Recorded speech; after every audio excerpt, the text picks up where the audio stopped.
Greetings, this is Mr. Caslin. We're going to work on some SAT math today.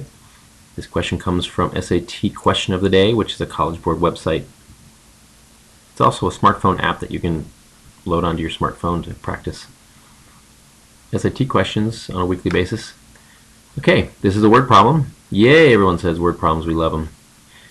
It just take your time, read through it, and draw the essential information, pictures, or write down the essential information, and they're not so bad.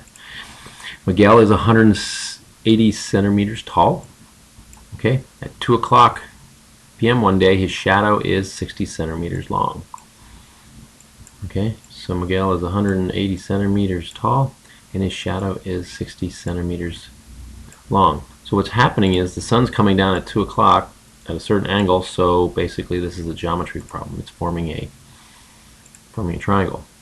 Now you also have a fence post, which is t centimeters long,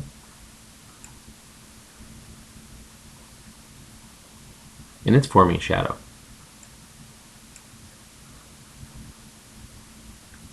Okay, the shadow of a nearby fence post is t centimeters long. So we don't know the height of the fence post, nor do we know the length of the shadow. But again, because it's the same time of day, it's at the same angle as the shadow that's formed from Miguel's height, that we basically have similar triangles. So in geometry, remember similar triangles? No, you don't? Okay, well, I'll give you a refresher then. So we don't know the height either, so we'll make that a variable. In terms of t, what is the height in centimeters of the fence post?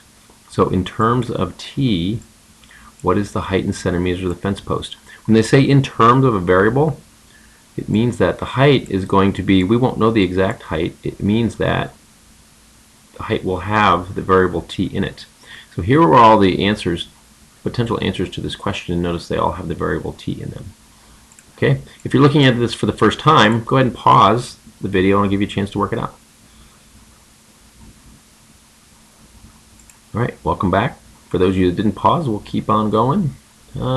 So similar triangles form proportions. Remember, proportion is a fraction over a fraction. Okay, so one way to set up this proportion is to say that 180 over 60 is equal to h over t. Now what we should have done first is look at all of our units, centimeters, centimeters, centimeters. Okay, so we don't have to convert any of these. Make sure everything is in the same units. Okay, here they are in the same units, so we can proceed. You're going to cross multiply. You're going to get 180t is equal to 60h. So what are we solving for? What's the height? So we're actually solving for h. Let's divide each of these by 60. 60 divided by 60 is 1. That's why we can say that these cancel. H is equal to 180 divided by 60, which is 3. Don't forget about the t. So h is equal to 3t. Okay, we can use our symmetric property to switch these. It really bugs me to have my variable that I'm solving for on the right hand side. So symmetric properties says we can exchange the right hand side and left hand side in an equation. H is equal to 3t, which in this case was c.